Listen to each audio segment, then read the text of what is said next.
Everyone, मैं आप लोगों को आज फेरिंजाइटिस के बारे में बताने जा रही हूँ कि फेरिंजाइटिस कैसे होता है और किसके वजह से होता है, इसका साइन सिम्टम क्या होता है, उसके बारे में मैं आप लोगों को बताने जा रही हूँ। फेरिंजाइटिस हम कहते हैं जैसे फेरिंग्स में इन्फ्लामेशन होना। फेरिंग्स मतलब होता है थ्रोट यानी कि गला में इन्फ्लामेशन होना ही यानी कि फेरिंग्स में इन्फ्लामेशन होना ही फेरिंजाइटिस कहलाता है। फेरिंग्स में इन्फ्लामेशन हो जाना ही फेरिंजाइटिस कहलाता है। यह इसका कॉजेज होता है जैसे वायरल इन्फेक्शन के वजह से। ये इसका कॉजेज होता है वायरल इन्फेक्शन के वजह से, और वायरल इन्फेक्शन में हो जाएगा जैसे इपिस्टीन वायरस होता है। ये हमारे हर्पिस वायरस है जो माउथ टू माउथ को कॉज करता है। माउथ टू माउथ को कॉज करता है। एगो आता है मीजल्स वायरस कोरिनो वायरस होता है। एगो कोरोनो वायरस होता है। एक होता है रहीनो वायरस। ये हमारे होता है वायरल इन्फेक्शन, मतलब वायरस के थ्रू हमारे बॉडी में यह कॉज करता है। तो ये था हमारा वायरल इन्फेक्शन। अब आते हैं बैक्टीरिया, मतलब बैक्टीरिया के कारण कैसे फैलता है, कौन कौन से बैक्टीरिया के कारण हमारे फेरिंजाइटिस होता है। तो बैक्टीरिया में आता है जैसे कोरोनोबैक्टीरियम निमोनिया, इसके वजह से होता है। स्ट्रेप्टोकोकस निमोनिया होता है। कोरोनोबैक्टीरियम डिप्थीरिया, सॉरी उसमें निमोनिया बताती है। कोरिनोबैक्टीरियम डिप्थीरिया होगा।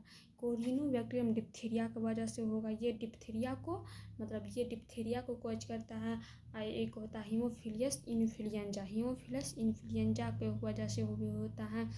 एक होता है स्ट्रेप्टोकोकस निमोनिया, ये हमारे निमोनिया को कॉज करता है। और केमिकल के थ्रू भी ये फेरिंजाइटिस हो सकता है। ये हमारे गला में फेरिंजाइटिस ये हमारे केमिकल के थ्रू भी देखने को मिलता है। अब आते हैं फंगल इन्फेक्शन, मतलब फंगल इन्फेक्शन में क्या होगा। फंगल इन्फेक्शन कौन सा होगा, जैसे कैंडिडा एल्बिकेंस एक फंगस है, उसके वजह से भी फेरिंजाइटिस हो सकता है। अब आते हैं इसका साइन सिम्टम क्या होगा। साइन सिम्टम होगा जैसे डिफ़िकल्टी इन ब्रीथिंग, डिस्पेनिया तो होगा ही। फेरिंजाइटिस होगा तो गला में, मतलब फेरिंजाइटिस होगा तो हम सही से सांस नहीं ले पाएंगे।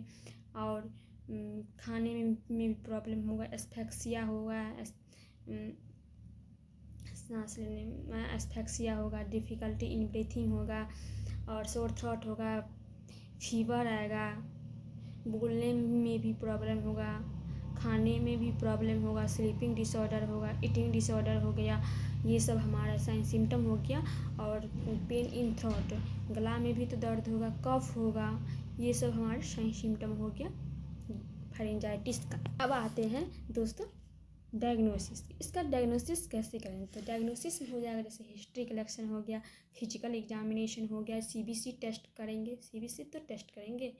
और थ्रोट स्वाब एग्जामिनेशन, गला का भी टेस्ट तो करेंगे कि गला में क्या प्रॉब्लम है, किसके वजह से ये फेरिंजाइटिस हुआ है, किसके वजह से ये इन्फ्लामेशन हुआ है गला में, तो इसका भी तो टेस्ट करेंगे ना। तो ये हमारे थ्रोट स्वाब एग्जामिनेशन हो गया, ये हमारा हो गया डायग्नोसिस। अब आते हैं मैनेजमेंट।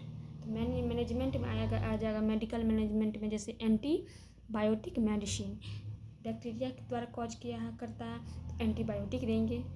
एंटीबायोटिक के नहीं, बैक्टीरिया को किल्ड करने के लिए एंटीबायोटिक मेडिसिन प्रोवाइड करेंगे। और कॉर्टिकोस्टेरॉइड्स निमोनिया जो होता है उसके लिए तो कॉर्टिकोस्टेरॉइड्स देंगे। इन्फ्लामेशन को रोकने के लिए कॉर्टिकोस्टेरॉइड इन्फ्लामेशन को रोकता है तो इन कॉर्टिकोस्टेरॉइड्स देंगे। और फ्लूइड इंटेक देंगे। आउटपुट इनपुट चार्ट चेक करेंगे।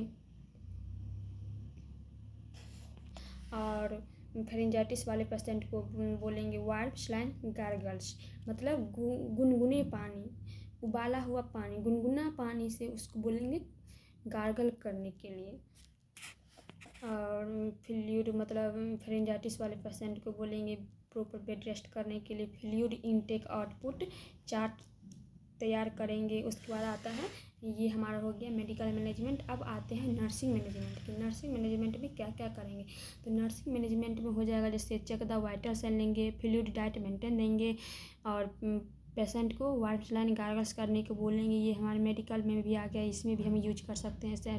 सेप्टिक टेक्निक यूज करेंगे, साइकोलॉजिकल सपोर्ट देंगे, हेल्थ एजुकेशन देंगे और हाइजीन मेंटेन तो बोलेंगे। हाइजीन मेंटेन करने के लिए बोलेंगे पेशेंट को भी और उसके पेशेंट के अटेंडर को भी बोलेंगे। तो ये हमारा हो गया फेरिंजाइटिस। तो फेरिंजाइटिस नर्सिंग मैनेजमेंट में ये भी होगा, कंटामिनेटेड फूड एंड वाटर, उससे भी बचेंगे। और इसके बाद ये हमारा ये फेरिंजाइटिस ख़त्म हुआ। तो फेरिंजाइटिस में जो भी प्रॉब्लम हो प्लीज़ अपना कमेंट बॉक्स में कमेंट करें और अपना डाउट क्लियर करें। धन्यवाद।